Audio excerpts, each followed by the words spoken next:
Well, I'm going to start another one here. I remember something that my brother was always doing things that were getting into all kinds of different gadgets. And I'll tell you about this one that he did.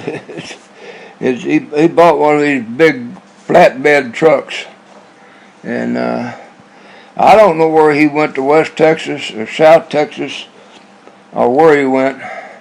But he had this idea about selling, I don't know, what do you call these places where they raise, where they sell all kinds of plants and things. But he was going to do it ad hoc, I guess you'd call it. He's going to do it out of the back of his flatbed truck.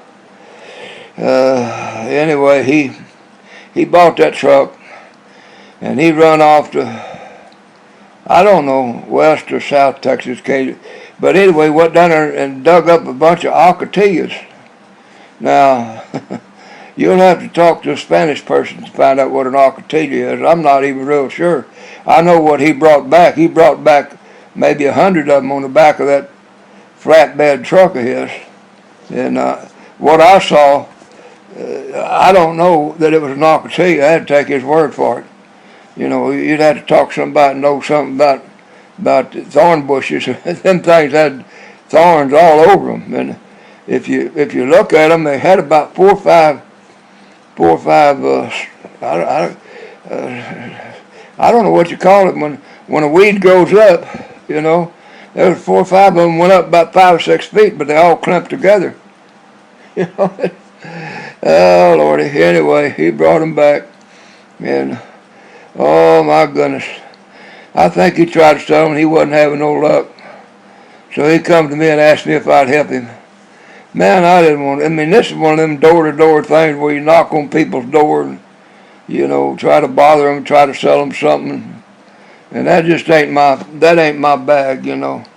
But I didn't want to turn my brother down, so he gave me 4 or 5 of them, and I put one in the back of my car, and I went off the neighborhood that found out where he was going. I went the other direction. Oh, Lord of mercy. I just ain't one of these door salesman type people. But I'm a timid person anyway.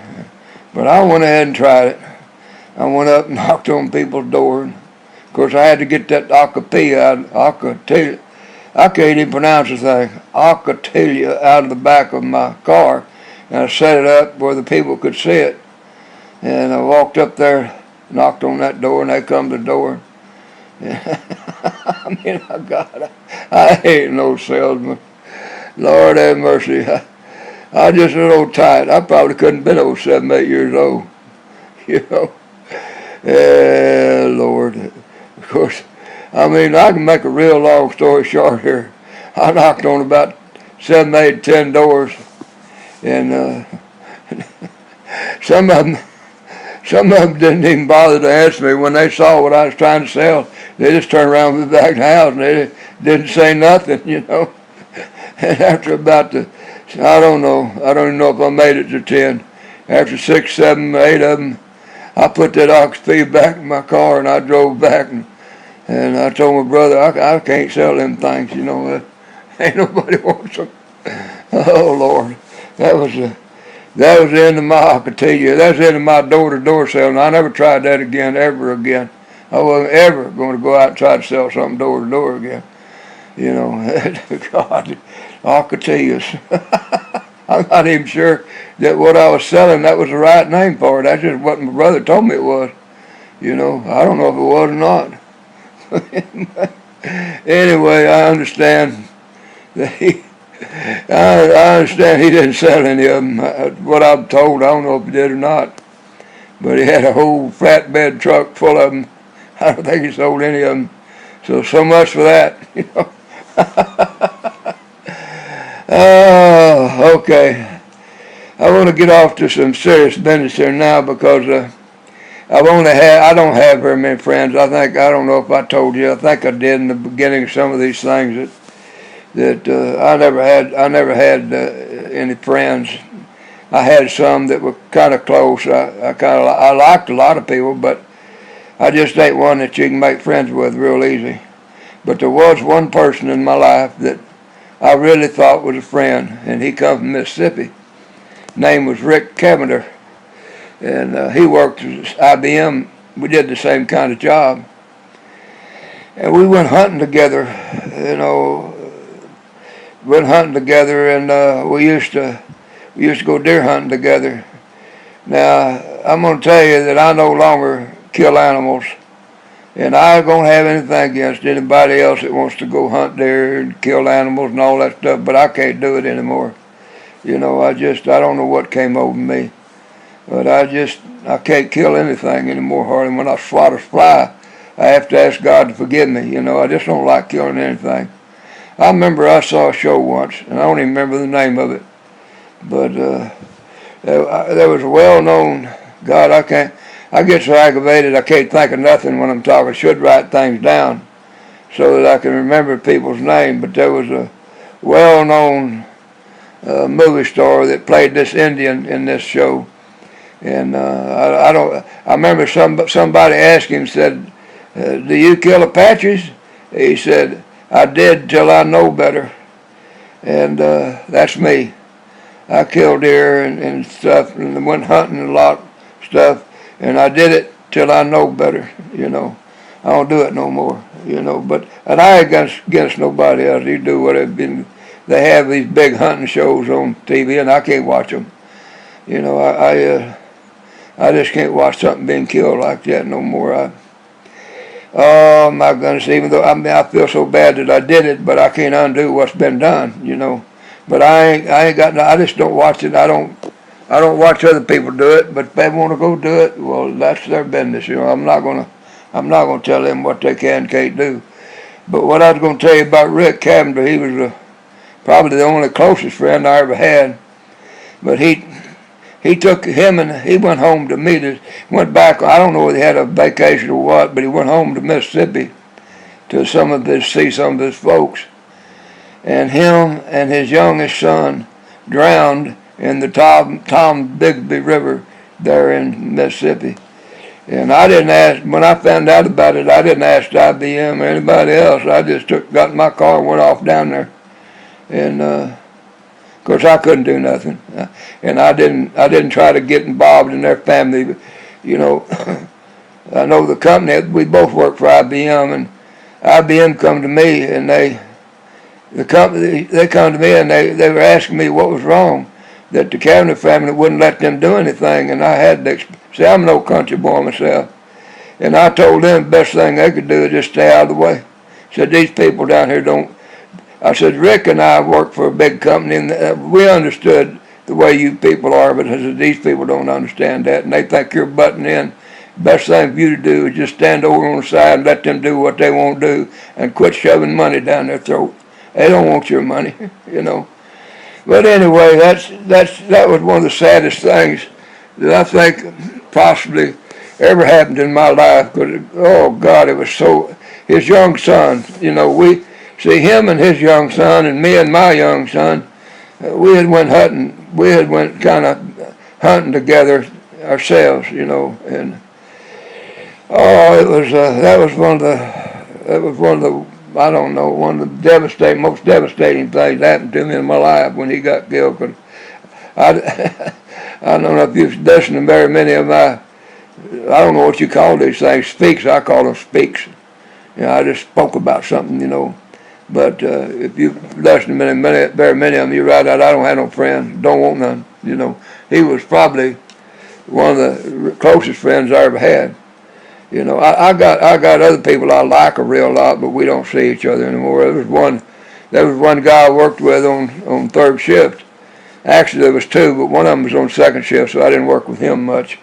But the other one was worked on third shift. But I was in one office and he was in another. And his name was Dick Hahn. I hadn't seen him for years. I think we were real close friends. But when I retired. We didn't see each other. I hadn't seen him in years. I don't know. I hadn't seen him. I guess he's still alive. I don't really know. I'd like to talk to him, but I ain't gonna bother him. You know, he probably doesn't want to be bothered. I'm sure he's forgot all about me. I ain't never made a lasting impression on anybody, and I sure don't want to bother anybody. I don't want to bother anybody, get in anybody's life, you know, or whatever. But anyway, that Rick Cavender, oh, that was devastating to me because, you know, it's the only real friend I ever had, and darn if he didn't go go back home to see his folks, and he gets drowned. Him and his little son, both of them. They never, as I understand it now, this is all what I hear. They found him, but they never found his son. As far as I know, they never found his little son in that Tom Bigsby River. You know, at least that's what I've been told. Now, I don't know anything for a fact. You know, I'm just going by what people have told me. You know, but it's kind of a devastating thing to me. I don't know if any of you people ever lost any. You know, some of me is I never had any people who got real close to me. I don't know if you listen to many of these things that I've said, you'll find out that there was a reason why I didn't have no friends. The first people that I ever really tried to be friends with almost put me in a penitentiary. I mean, you know, and I was lucky that I got out of that without getting in a lot of trouble. And all I was trying to do was be friends. And so from that point on, I never tried to be anybody's friend anymore. It just happened with me and Rick. I didn't try to be his friend. He didn't try to be mine. It just happened that we worked together, and we kind of had a similar background. We were both just old country boys, you know, and of course there wasn't too many old country boys at IBM. You know, most of them were elite people, you know, that went to fancy schools, and it was all college graduates. Of course, Rick was a college graduate. I wasn't. I was one of the, I don't know, I might have been the only one in that workforce that wasn't a college graduate. See, I got my electronics training in the Marine Corps, like I think I've told you before. But I didn't graduate from college. I didn't make it past 2 years. In fact, I flunked English every time I took it. But, you know, I got put on I quit just right before they kicked me out. You know what it amounts to. Oh, I don't know why I'm laughing. That's not funny. All you kids, all you young folks out there, you stay in school and learn something. The only thing well, I ain't gonna tell you. You don't listen. Nothing I got to say, but I won't say it anyway. You be careful about what these colleges try to teach you, especially you boys that come out of a Christian family. You other atheist dudes that drove up atheists, I don't care what happens to you. Go ahead and get your atheist books and you know, do whatever you want to. I don't care about atheists. I ain't one of these goody two-shoes people that are trying to convert all you people to Christian. I don't want you to be a Christian. I want you to go straight to hell is what I want you to do. You know, I want you to get out of the world. I hope every one of you rot in hell is what I hope. So I don't want to try to, you know, every time I see some little Christian, when one of you atheists says some vulgar language about something on that YouTube, man. And then some little goody two-shoes comes along, he wants to, oh, you ought to say bad things like that. That's a bunch of hooey. Man, just say everything bad you got, but that way we know who you are. We know you're a pile of crap. You know, I'm sorry, I don't mean to get off and start talking about religion again. You people do whatever you want to do. I don't care what you do. I'm going to be what I'm going to be, and you people will be what you want to be. Yeah, that's the end of that one.